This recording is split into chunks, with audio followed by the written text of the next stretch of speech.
காட்டுறேன், அது என்ன மீனுங்கிறத உங்களுக்கு காட்டுறேன். உங்களுக்காண்டி தான் அவனை தூண்டி போட சொன்னேன். இந்த மீனை தான் நாங்கள் சாவலைக்கு வந்து நாங்கள் பயன்படுத்துவோம். தூண்டியலுக்கு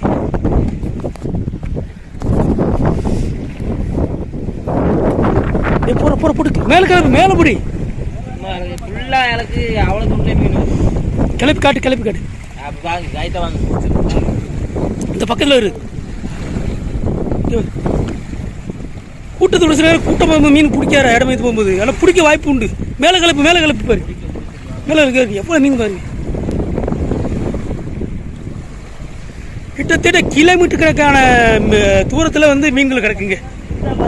பார்த்துக்கலாம். போட்டதுக்கு மீனா இங்கே பாருங்க. அப்பா அடே இடம்பெயர்ந்து போகிறவங்களாம் பிடிக்கணும் கடை. இந்த மீன் நல்லா பிடிக்குங்க. பிடிச்சாடா கிளம்புறா. தம்பி அந்த மீன் பிடிச்சிட்டான்.